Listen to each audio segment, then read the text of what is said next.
Hi, and welcome to Among Therapists, Practical Tips by Psychotherapy Academy. I'm Dr. Jessica Díaz, a Psychotherapy Academy editor. This podcast is a way for us to provide you with practical tools for your clinical work. You're listening to the 14th episode in our series, Act for Trauma, PTSD, and Beyond. It reviews and explains a set of tools to help you improve your therapeutic skills for working with the PTSD population.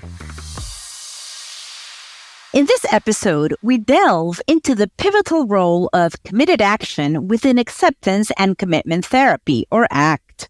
Dr. DJ Moran, a renowned authority in the ACT community, surveyed ACT therapists some years ago. He asked, "In your opinion, which aspect of ACT yields the most significant change?" The findings were astonishing. 50% of ACT therapists chose committed action as the most impactful domain. Today, we unlock the secrets of committed action in ACT, exploring its significance and practical implementation. Our faculty member today is Dr. Sonja Batten. She earned a bachelor's degree in psychology from the University of Georgia and a Ph.D. in clinical psychology from the University of Nevada. Dr. Batten worked in the Department of Veterans Affairs, the VA, in the role of Deputy Chief Consultant for Specialty Mental Health. And she was the first ever Associate Director for Women's Health Research at Yale University. This audio is an extract from our online course, which allows you to earn 8.25 CE credits after completing the concluding multiple choice questions. These credits are valid for psychologists, counselors, social workers, physicians, and nursing professionals. Without further ado, here's Dr. Sonja Batten.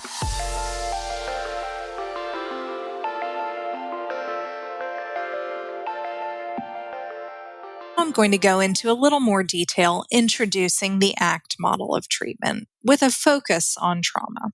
So, as I mentioned, there are several processes that we work on in ACT, regardless of what the presenting problem is.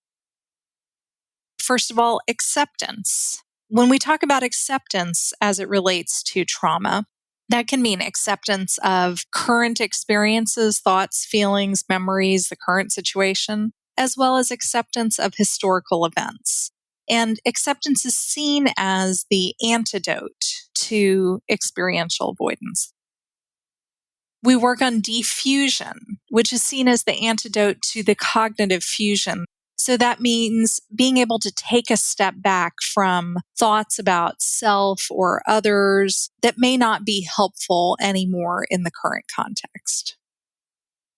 We work on contact with the present moment. So oftentimes, individuals who have experienced a trauma are focused excessively on the past, understandably, because of what has happened to them, or worried about the future. And so we work on contact with the present moment using things like mindfulness and finding ways to stay in the current moment as a way from taking a step away from the focus on the past or the future.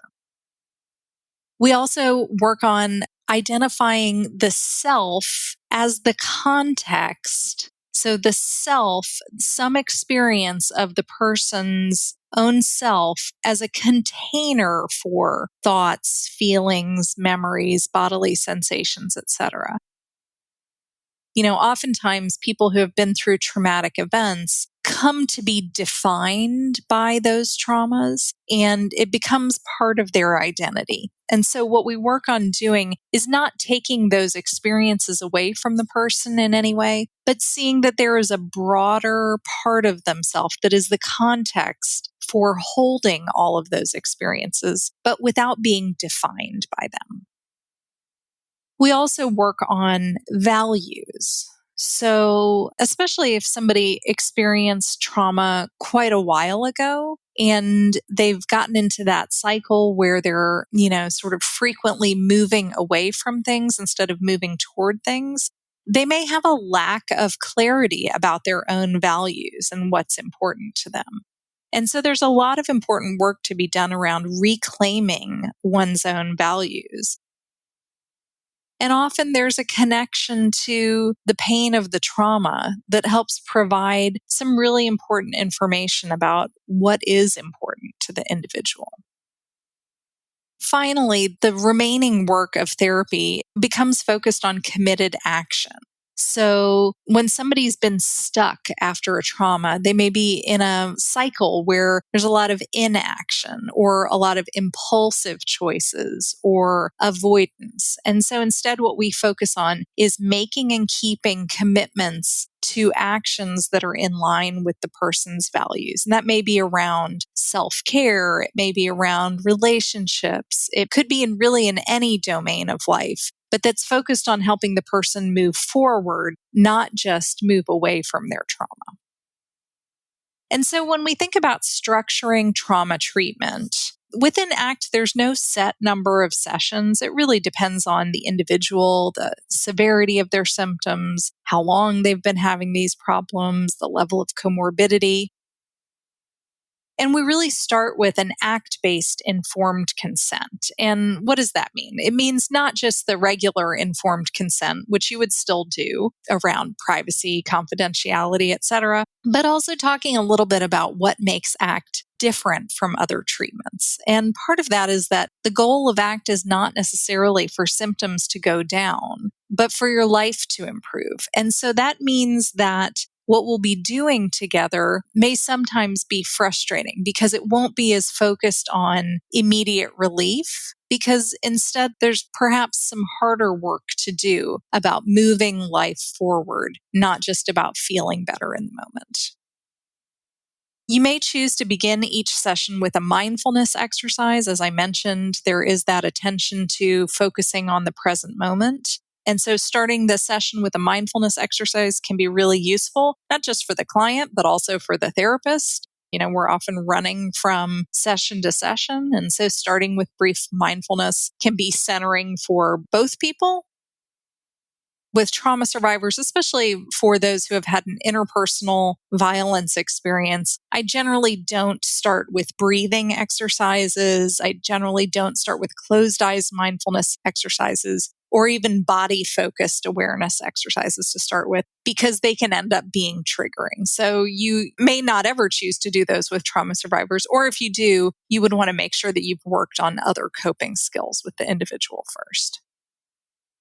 And then I also want to point out, just in terms of structuring ACT-based treatment for trauma, that homework or between session work is really important.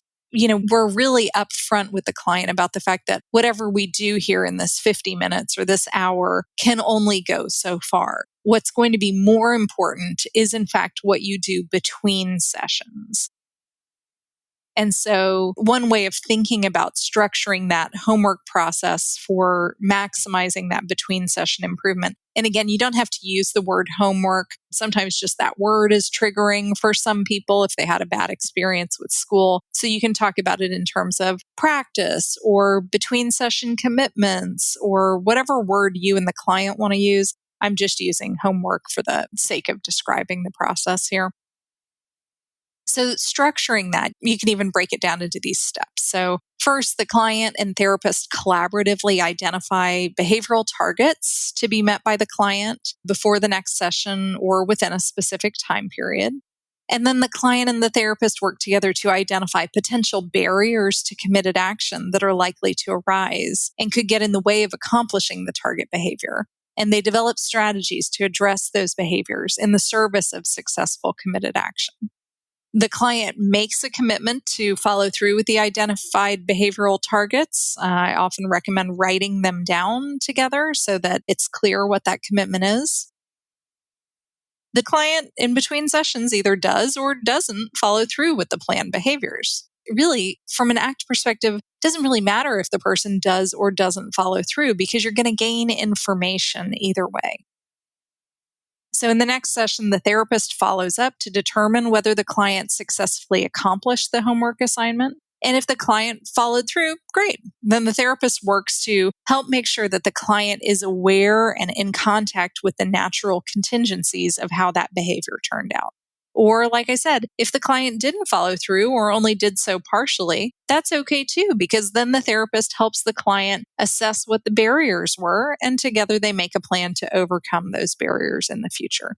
It's all information. It's all grist for the mill. So some key points. The traditional ACT model has specific nuances for how it is applied when working with trauma survivors. And although there are some specific suggestions for how to apply ACT for treatment of the sequelae of post-traumatic events, each treatment plan really has to be individualized. And homework, or whatever term you want to use, is frequently a component of ACT for trauma treatment in order to facilitate the acquisition and application of ACT skills outside of the therapy room.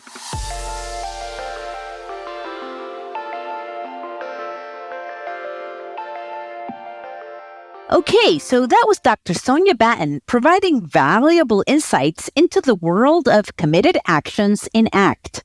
As we've learned, committed action holds a pivotal place in ACT, driving substantial change.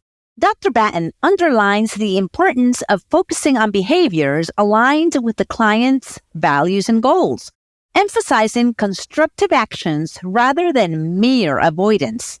Remember, it's about creating a life that aligns with values, one action at a time.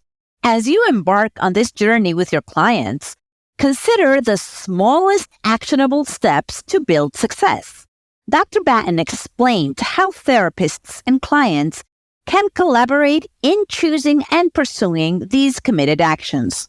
Okay, so this was the 14th episode in our series, Act for Trauma, PTSD and Beyond.